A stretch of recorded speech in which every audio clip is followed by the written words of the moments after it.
Sola coughed, his whole body shaking as another wave of vomit forced its way out. The sound of it hitting the ground was sharp in the quiet street.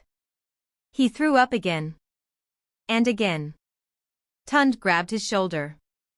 Sola, what's happening? Talk to me. For almost 5 minutes, Sola kept vomiting. His knees wobbled, his face was covered in sweat, and his breathing was heavy. Then, just as suddenly as it started, it stopped. Panting, Sola wiped his mouth with the back of his hand. Ah. I don't know what happened. Tund pointed at the red mess on the ground. Sola, look at that. That is not normal. Sola glanced at it, frowning, then waved a hand. Maybe the stew was too peppery. Or I ate too fast. Tund felt his chest tighten. Sola, what if it's because of Mama Cootie's feed?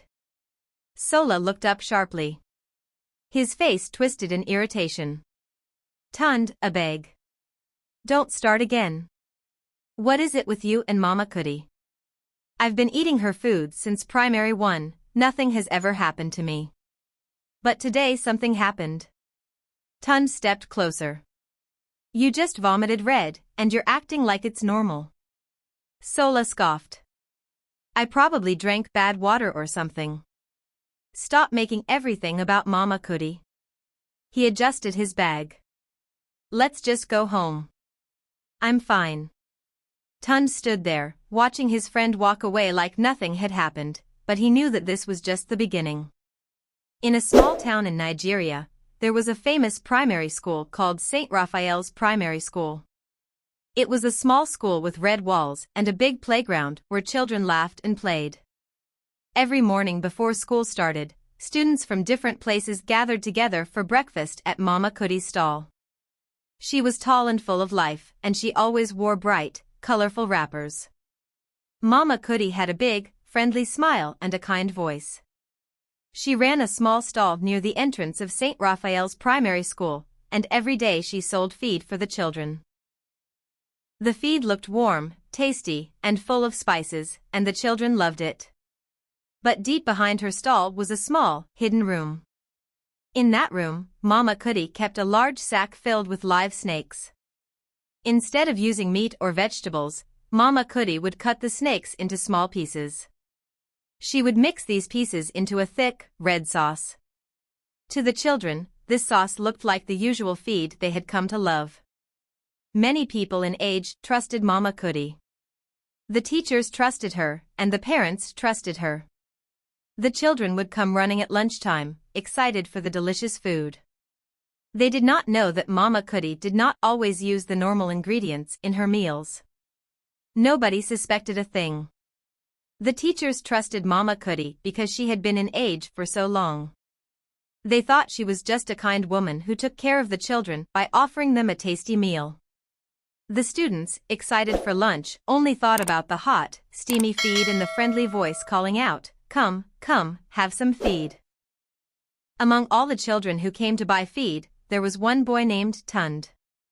Tund was 12 years old and was known for being quiet and careful. While most of his classmates eagerly grabbed their bowls of feed, Tund often stood at the back of the line and watched. He liked to think and ask questions. He noticed small things that others did not see. Tund saw that Mama Cootie always wore the same smile, but sometimes his eyes looked far away. He noticed that every time Mama Cootie went into her little room behind the stall, she would take out a basket and hide it behind her cloth. He wondered why she never cooked in front of everyone. The feed was always served hot, and yet he never saw any vegetables or meat in the large pot. Maybe she is preparing a special dish, Tund thought. But his feelings of doubt did not go away. He began to pay attention to the details. He noticed that sometimes, after Mama Cootie served the feed, a strange hiss could be heard if one listened closely. The noise was soft, like a whisper in the wind, but it sent shivers down his spine. At home that evening, Tund told his mother about his worries. "Mama, I think something is strange about the feed at school. I feel there is something hidden in Mama Cootie's stall." His mother frowned and gently replied, "My child, sometimes our mind can be full of worries. But you must trust that the elders know what they are doing. Still, if you feel uneasy, be careful. Tund nodded, but he could not shake his concern. He decided that he must find out the truth.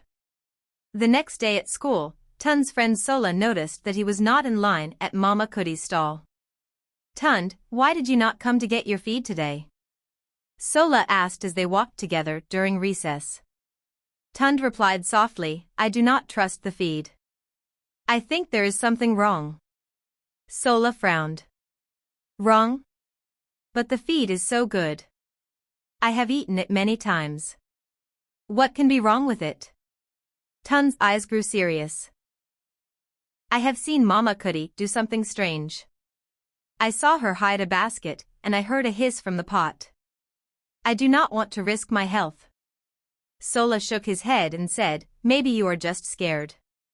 I will try it today, and you can see for yourself that nothing is wrong." Tund watched sadly as his friend joined the line. He felt alone with his worry.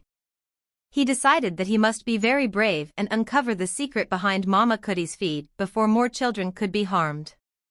After school ended, Tund stayed behind. The playground slowly emptied, and only a few teachers stayed to clean up. Tund hid behind a tall, old mango tree near Mama Cooty's stall. He waited quietly as Mama Cooty began to pack up her things. The noise of the children faded away, and all that was left was the rustle of the leaves in the cool evening breeze. Mama Cooty looked around to make sure no one was watching closely. Then she stepped behind her stall into a small, dark room. Tund watched from his hiding place. His heart beat quickly, and his palms became sweaty. He knew that he must be careful and quiet. Inside that small room, Tund saw many things he had not imagined. On a low shelf, there was a large, cloth-covered basket. Slowly, Mama Cooty opened the basket and reached inside. Tund strained his eyes and saw a long, dark shape that moved. It was a snake. Mama Cooty gently held the snake, and with practiced ease, she began to prepare it. She took a small knife from a bowl on the table and carefully cut the steak into pieces. Then she added the pieces into a big pot filled with red, bubbling sauce. The scene made Tund's stomach turn. He felt a mix of fear and anger. How could Mama Cooty trick the children by serving them snake meat as food? The boy wished that someone else would see this so that all the truth could come out. But he knew he must act alone. Tund silently promised himself that he would stop Mama Cooty from hurting any more children. The very next morning, the sun shone brightly over age. At St. Raphael's school, children gathered for lunch as usual. Mama Cooty's stall was busy with excited voices. The sweet smell of what looked like delicious feed filled the air. Tund, however, did not go to the stall. He stayed away, remembering what he had seen the day before. But the news of Tund's refusal spread quickly. Many children whispered, "Tund does not trust Mama Cooty's feed." Some laughed at him. Others simply did not understand. Sola, still enjoying his daily meal, patted Tund on the back and said, "You will change your mind when you taste it again." Tund only shook his head. Deep in his heart, he was convinced that there was something very wrong. He made up his mind that he must gather evidence to show everyone the terrible secret. Over the next few days, strange things began to happen in St. Raphael's school. One afternoon, as the children were eating their feed, a faint hissing sound came from the kitchen area near Mama Cooty's stall. At first, no one paid attention. The children were busy chatting and playing. But then, a few of the younger students began to cry out in fear. A teacher, Mr. Adewale, rushed over to see what was wrong. He found that some of the sauce in a bowl was thicker and darker than usual. When he tried to stir it, a small, slimy creature slipped away and vanished into the pot. Mr. Adewale frowned deeply, but he quickly covered up his worry, saying, "It must be a strange kind of ingredient. Do not worry, children." The next morning, Tund made a plan. He decided that during lunch break, he would secretly follow Mama Cooty and try to catch more evidence. He waited until the children had taken their feed and then slipped away from the main crowd. Quietly, he followed Mama Cootie as she swept up her stall after lunch. The warm midday sun cast long shadows on the ground as Tund hid behind a row of mango trees near the stall. Mama Cootie walked quickly and spoke softly to a man who waited at the far end of the school compound. Tund could not make out the words, but he saw that the man carried a large, sealed container. Mama Cootie and the man exchanged a few hushed words, and then the man handed her the container. With a nod, Mama Cootie accepted it and placed it inside the secret room behind her stall. Tund felt his heart pound. He edged closer. Through a small crack in the door, he saw inside the room. There, besides the large basket of snakes, lay a pile of neatly wrapped parcels. They were marked with strange symbols and stamped with a seal Tund had never seen before. It was clear that Mama Cootie was not working alone. There was a larger plan behind her work, a plan that might involve dark trade or a secret society. Now, Tund had more than enough proof to warn the school. But he knew that if he rushed, he might get caught. At the end of that day, when the last class had finished, Tund stayed behind in the quiet classroom. Mrs. Ease was cleaning the blackboard when Tund timidly raised his hand. "Mrs. Ease," he began in a soft voice, "I have something important to tell you about Mama Cootie's feed." Mrs. Ease smiled kindly. "Yes, Tund, what is it?" Tund took a deep breath. "I saw Mama Cootie do something strange. I saw her cut a snake and put it in the feed. I also saw parcels in her secret room. I am worried that she is not making food but using snakes." Mrs. Ease looked surprised. She had heard many stories about Mama Cootie's kindness. "A snake," she repeated slowly. "Are you sure?" Tund nodded firmly. "I know what I saw. I was very careful, and I wrote everything down." Mrs. Ease's warm smile faded into a frown as she listened to Tund. She folded her arms and tilted her head slightly, as if trying to understand what he was saying. Then, she let out a small laugh. "Tund," she said, shaking her head, "do you realize what you are saying?" "Mama Cootie? The same Mama Cootie who has been feeding children in this school for years? The same woman who greets everyone with a smile every morning? You're telling me she's cooking snakes?" Tund nodded quickly. "Yes, Ma. I saw it with my own eyes. She cut the snake and put it inside the sauce. And there are parcels in her room, with strange marks. I think she's working with someone. Something is not right." Mrs. Ease sighed and placed a hand on her hip. "Tund, I know you're a smart boy. But sometimes, when we think too much, our mind starts playing tricks on us." She walked over to her desk and picked up a book, flipping through the pages absent-mindedly. "Mama Cootie is a good cook. A kind woman. She would never do something like that. Do you know how many children eat her food every day? If there was something wrong with it, don't you think we would have noticed by now?" Tund's hands clenched into fists.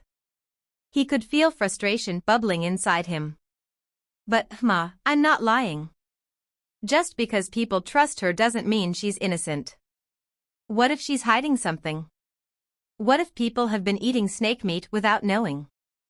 Mrs. Ease sighed again, this time louder. She closed her book and placed it firmly on the desk. "Tund, that's enough." Her voice was calm but firm. "You need to stop spreading such wild stories. Imagine if someone hears this and starts a rumor. Do you know how much trouble that could cause? Mama Cootie could lose everything." Tund swallowed hard. "But, Ma, no buts," she interrupted. "You're a good boy, Tund. But you're letting your imagination run wild. Now, go home. And don't let me hear you saying such things again." Tund stood there, frozen. His heart pounded in his chest. He had been so sure that telling a teacher would help. That someone would finally believe him. But instead, he was being dismissed like a child telling ghost stories. Slowly, he turned and walked out of the classroom, his legs feeling heavy. The sun was beginning to set, casting long shadows over the school compound. The laughter of children playing in the distance felt unreal to him. Nobody believed him. As he walked past Mama Cootie's stall, he saw her standing there, wiping her hands on her wrapper. She caught his eye and smiled warmly, just like she always did. But now, Tund could only see the truth behind that smile. And he knew one thing for sure, he was on his own. The school bell rang, and the compound burst into life as children rushed out, laughing, shouting, and chasing each other. The sun was beginning to set, casting a warm orange glow over everything. Tund and Sola walked side by side, their school bags swinging as they made their way home. But while Sola was talking and joking, Tund was quiet. His mind was still on what happened in class, how Mrs. Ease didn't believe him. How he was the only one who saw the truth. "Tund, why are you walking like somebody that lost money?" Sola laughed, nudging him. Tund shook his head. "Nothing." They had barely gone far when Sola suddenly slowed down. He placed a hand on his stomach and winced. "Ah," Tund turned to him. "What is it?" Sola groaned, bent forward slightly, and then he vomited a thick, red substance splashed onto the dusty road. It looked dark, almost like blood. Tund's eyes widened. "Sola." Sola coughed, his whole body shaking as another wave of vomit forced its way out. The sound of it hitting the ground was sharp in the quiet street. He threw up again. And again. Tund grabbed his shoulder. "Sola, what's happening? Talk to me." For almost 5 minutes, Sola kept vomiting. His knees wobbled, his face was covered in sweat, and his breathing was heavy. Then, just as suddenly as it started, it stopped. Panting, Sola wiped his mouth with the back of his hand. "Ah. I don't know what happened." Tund pointed at the red mess on the ground. "Sola, look at that. That is not normal." Sola glanced at it, frowning, then waved a hand. "Maybe the stew was too peppery. Or I ate too fast." Tund felt his chest tighten. "Sola, what if it's because of Mama Cootie's feed?" Sola looked up sharply. His face twisted in irritation. "Tund, a beg. Don't start again. What is it with you and Mama Cootie? I've been eating her food since primary 1, nothing has ever happened to me. But today something happened." Tund stepped closer. "You just vomited red, and you're acting like it's normal." Sola scoffed. "I probably drank bad water or something. Stop making everything about Mama Cootie." He adjusted his bag. "Let's just go home. I'm fine." Tund stood there, watching his friend walk away like nothing had happened. But he knew that this was just the beginning. Tund walked into the house and dropped his bag. His mother looked up.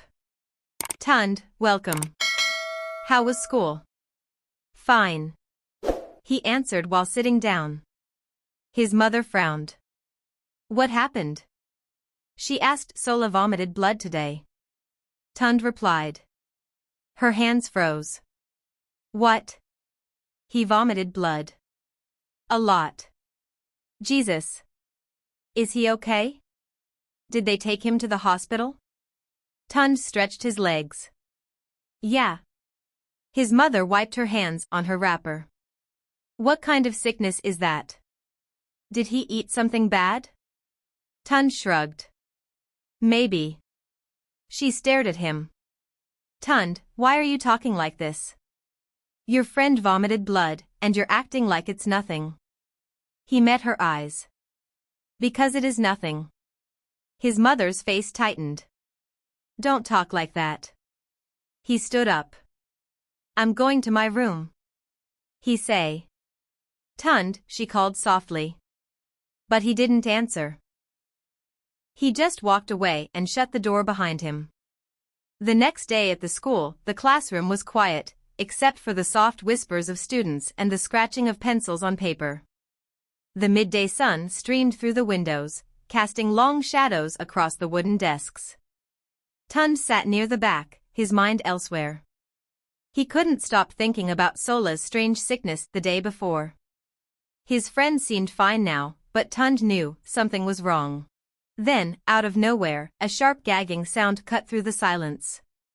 Heads turned, confused murmurs filled the room. Then a thick, red liquid splattered onto a desk, a chair scraped against the floor as someone jerked backward, knocking books to the ground. The room froze. "It's Amina." She sat trembling, hands gripping the edge of her desk, her face twisted in shock, her lips were stained red, her whole body shook. Then another violent heave, more red splashed onto the floor. For a split second, no one moved. Then screams erupted, chairs toppled. Students stumbled back, pushing and shoving to get away. Some sprinted for the door, others cowered against the walls, eyes wide with terror. "Teacher!" Someone cried, "Amina is vomiting blood." Mrs. Ease shot up from her chair, her face draining of color. "Jesus Christ," she gasped, rushing toward the girl. "Amina! Amina, can you hear me?" Amina's body trembled violently. She tried to speak, but only a weak, gasping sound escaped her lips. Her eyes darted around wildly, panic filling them. Tund's breath hitched. It was happening again. It wasn't just Sola, Tund thought. Mrs. Ease turned frantically. "Somebody run and call Mr. Adewale. Now." A boy shot out of the classroom, his feet pounding against the corridor floor. Tund's fingers curled into fists. He scanned the panicked faces around him. He was waiting for someone to say it, waiting for someone to realize, but no one did. All they saw was Amina, shaking, vomiting blood. Not the bowls of feed they had eaten earlier. Not the steaming plates from Mama Cootie's stall. Not the secret hidden behind her warm smile. Mr. Adewale rushed in moments later, his face dark with worry. "What happened?" "She just started vomiting blood, sir," a girl sobbed. Mr. Adewale's expression hardened. "We need to get her to the hospital. Now." Tund's stomach twisted. A hospital, would they even suspect? Would they ever connect the dots? As Mr. Adewale and another teacher lifted Amina and carried her out, the class stood frozen, watching in shock. Tund sat still, his heart pounding in his chest. No one suspected a thing. No one saw what he saw, and worst of all, Mama Cootie was still smiling. Still serving, still waiting. This was far from over.